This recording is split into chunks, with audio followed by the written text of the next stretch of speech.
Jesus Cristo, o Filho de quem? Do homem.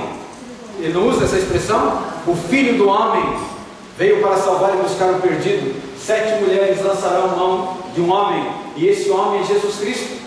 Agora note que a Bíblia diz aqui, ela diz assim, nós mesmos do nosso próprio pão nos sustentaremos. Queremos comer do nosso próprio pão. Se eu estou falando aqui de uma igreja, o que é o pão de uma igreja, irmãos? A doutrina da igreja. A doutrina da igreja é o pão dela. A doutrina da igreja pode ser fundamentada na Bíblia, que nem falar a palavra de Deus, está certo? Mas a doutrina também pode ser fundamentada em algo humano. Pode ou não pode? E hoje à noite eu vou mostrar. Então, quando a Bíblia fala queremos ter o nosso próprio pão, a Bíblia está querendo dizer queremos ter as nossas próprias doutrinas. Iremos criar as nossas próprias doutrinas, não a doutrina que a Bíblia pede. É muito pesado. Agora note que a Bíblia diz aqui, queremos nos vestir com o nosso próprio vestido. Quando o primeiro casal humano pecou, Adão e Eva, o que eles fizeram? Eles começaram a fazer umas folhinhas, para cobrir a nudez. E quando Deus desceu ali, olhou para eles estavam escondidos e falou, rapaz, o que você tem aí? E a Bíblia diz que ele matou um animal e fez uma roupa para eles. E aquilo que Adão fez se chama, para você ter uma ideia, uma salvação humana. Se chama, para você ter uma ideia, uma justiça humana, uma justiça de homens. Pode ver que nós temos uma justiça humana, não temos? E que muitas vezes a justiça humana falha ou não falha? Mas a justiça de Deus não. Então note aqui, quando uma igreja diz queremos ter o nosso próprio vestido, ela está dizendo queremos ter a justiça humana, ou seja, queremos ter a nossa própria salvação, queremos ter o nosso próprio meio. A Bíblia diz aqui, chamadas pelo teu nome. Se eles lançaram mão do homem, que é Jesus Cristo, queremos ser chamadas de igrejas o quê? Igrejas cristãs. Queremos ser chamadas de igrejas cristãs. Agora note que a Bíblia diz aqui, tira o nosso o quê? O próprio, ou seja, resolva os nossos problemas. E aí por isso que numa noite eu disse aqui que um pastor em rede nacional se abaixou e bateu a mão no chão. Primeiro disse para o povo, quem quer ter casa, quer isso. Depois foi orar e disse assim, Deus, está escrito no contrato, então agora dá para o povo. Ou você dá ou mata o povo de uma vez. E eu estou mandando. E uso até essa reflexão na voz. E eu estou mandando. Alguém pode mandar em Deus? Não.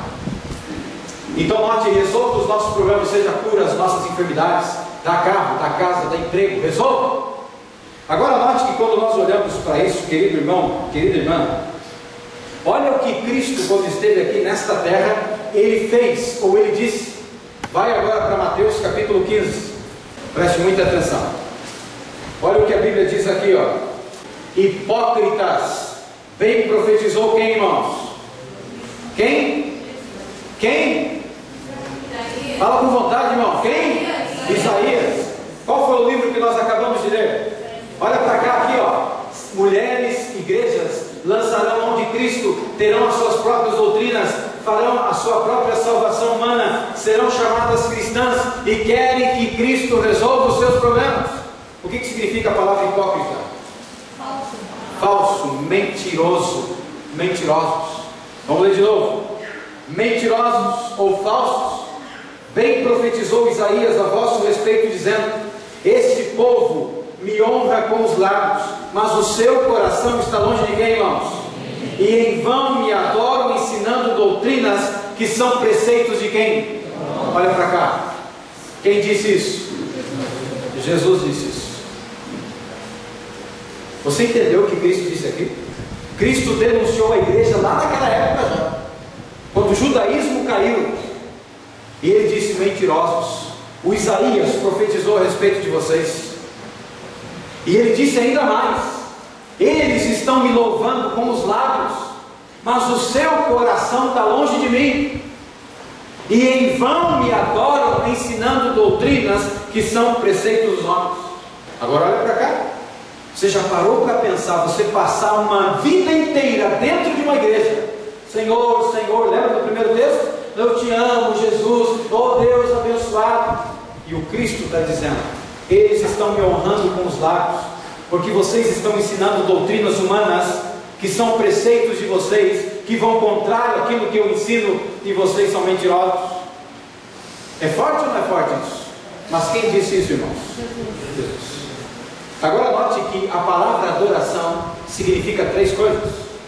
E eu adoro a Deus de três maneiras. Eu adoro a Deus quando eu leio a Bíblia, sim ou não? Sim. E por que as igrejas não estudam bastante a Bíblia lá, se é uma maneira de adorar a Deus? Pega um único verso da Bíblia e diz assim: ó, Deus quer abençoar a sua vida, então traga uma oferta para o altar. Deus quer tirar a maldição da sua vida, traga uma oferta para o altar e eu vou orar por você. Tudo isso pode ser muito bonito, mas note que nós adoramos a Deus quando estudamos a Bíblia. Esse livro custou o sangue de muita gente inocente. Quer ver uma outra coisa? Nós adoramos a Deus quando nós oramos, sim ou não? Sim. Nós adoramos a Deus quando nós louvamos o seu nome cantando. Três coisas: Bíblia, oração e louvor.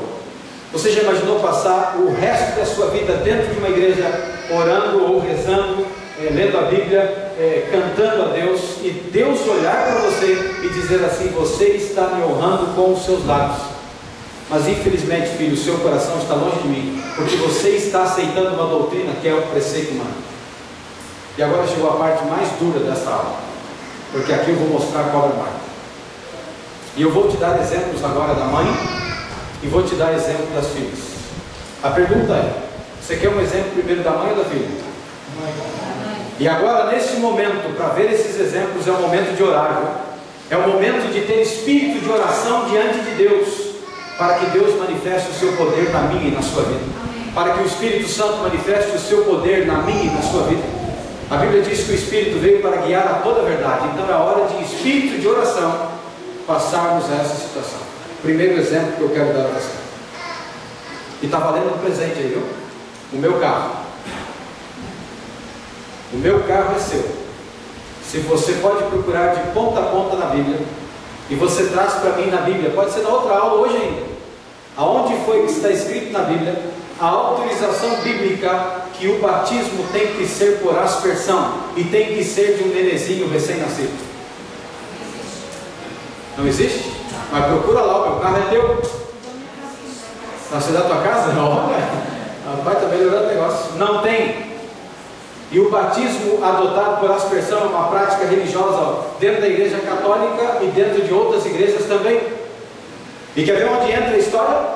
Se você volta à história, os padres, os nossos líderes religiosos, batizavam por imersão. Sabe até quando na história? Até entrar Constantino. Quando entra Constantino, começa a nossa encrenca, porque quando ele olha para a igreja católica, ele diz: rapaz, quanta gente dentro dessa igreja. Ele lembra que ele queria o poder? Quanto mais gente nessa igreja, mais gente eu terei ao meu lado. E sabe o que ele prometeu para o povo? Ele disse: vou dar de presente para cada um que vier para essa igreja uma roupa nova. Você pode rir disso, né? Porque uma roupa hoje tem até de R$1,99. Tem ou não tem? Não é uma boa roupa, mas tem.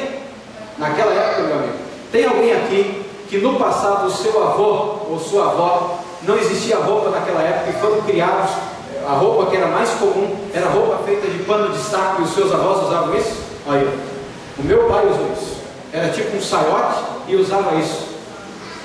Imagine isso há 80 anos atrás, que é a idade do meu pai. Agora imagine naquela época, no ano 500 e pouco.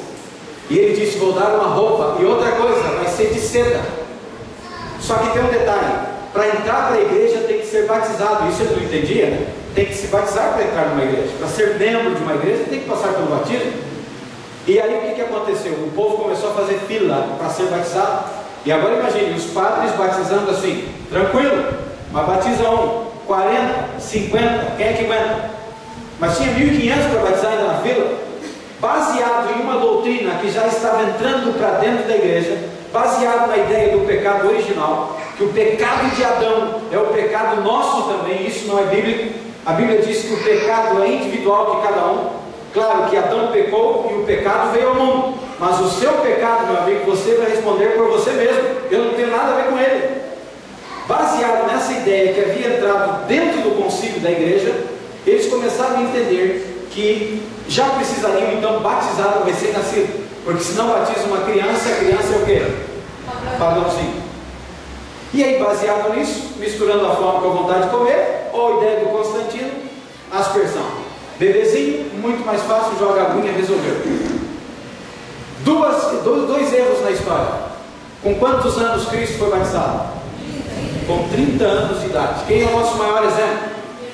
Jesus. E se você olhar para a história e ler na Bíblia, a Bíblia diz que ele entrou na água, não a água foi até ele. Jesus entrou na água, e eu fui lá pertinho do Rio Jordão onde ele foi batizado. Ele entrou na água. E esse é um exemplo de uma doutrina que entrou para o seio cristão, mas é uma doutrina totalmente humana. Não existe um texto na Bíblia que fale sobre isso.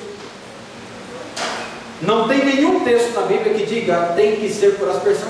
Claro que hoje existe o batismo pelos mortos, que é uma igreja que faz aí. Existe o batismo por aspersão, existe o batismo da capoeira e tantos outros batismos. E aí a Bíblia chega a dizer, há um só batismo. E alguns até confundem por aí que significa batizar-se uma única vez na vida. Não tem nada a ver com isso também. A Bíblia está dizendo de uma única forma e uma única maneira, imersão. E se você ler um pouco o texto antes, a Bíblia diz assim: assim como Cristo morreu e foi sepultado. Para morrer tem que deitar, não tem?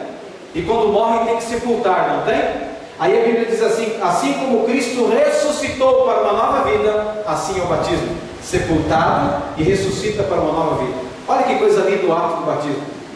Agora, a Bíblia diz assim: para uma pessoa ser batizada, ela precisa arrepender-se dos seus pecados. Que pecado tem o bebê, irmãos? Ele nem sabe que ele existe. Ele nem sabe que é amor. Ele nem sabe ainda quem é Deus, um recém-nascido. Vai aprender através da mãe. É uma verdade dura hoje à noite? É. Mas o que você quer? Uma verdade que doa ou uma mentira bem contada? Mas é o que aconteceu na história. Agora, irmãos, olha só o que nós vamos mostrar nesta noite. Que Deus possa ter misericórdia de nos ajudar. No que nós vamos ver é o que está acontecendo aí fora. Os grandes movimentos que têm se levantado e têm dito e falado como solução para todos os problemas. Só para você ter uma ideia, de mostrar algumas coisas muito interessantes e curiosas. Olha aqui, ó. Eu tenho uma lista aqui com nome de igrejas. Porque quando você começa a montar igreja, hoje a coisa mais fácil que tem é montar uma igreja. Igual uma empresa vai lá, mais fácil ainda, não paga nem imposto. Fácil. Aí monta uma igreja, registra lá, já é igreja, você é isento de impostos e já começa a ganhar. Umas criatividades e alguns nomes. E alguns nomes de igreja das 38 mil que existem. Igreja Batista, ó, Glória. Nome interessante. Comunidade do Coração Reciclado. Já que fazemos parte de um período em que tudo se recicla, por que não reciclar o coração? Olha a criatividade de algumas. Cruzada das Emoções. A Bíblia diz que nós temos que adorar a Deus com a razão, não com a emoção. A emoção pode ser importante, mas é um perigo confiar nas emoções. Mas essa é a igreja das emoções. Igreja Evangélica Pentecostal, a última embarcação. Então, o barco está saindo, corra lá. Outra aqui, ó, Comunidade dos Arqueiros de Cristo. Para ser membro dessa igreja, você tem que saber atirar barco. Igreja Automotiva do Fogo Sagrado. Tem que tirar a carteira, né? Igreja Batista, a paz do Senhor e anti-globo. A igreja é anti-globo, ou seja, anti a terra, é contra a terra. Mas interessante. Igreja Palma da Mão de Cristo. Outra aqui, ó, Associação Evangélica Fiel até debaixo d'água. Cruzada Evangélica do pastor Valdivino Coelho, a sumidade. Ele é a sumidade. Puxa, tem que exaltar, né? Igreja A, de amor. Outra aqui, ó, Igreja do Amor Maior. Igreja do Amor Maior que outra força. Igreja dos Bons Artifícios. Igreja Cristo é show. O negócio aqui é festa. Outra aqui, ó, Igreja Pentecostal do pastor Sassá. Será que é um tema? Aquele antigo, né? Sassá no tema. Olha essa aqui, ó, Igreja Eu Também Quero a Bênção. Esse é o nome da igreja. Igreja Evangélica Florzinha de Jesus. Igreja Evangélica Bola de Neve, que eu vou mostrar hoje à noite. Igreja Pentecostal Jesus Vem, Você Fica. Quer fazer parte dessa igreja? E rapaz, eu quero ir com Jesus. Jesus Cristo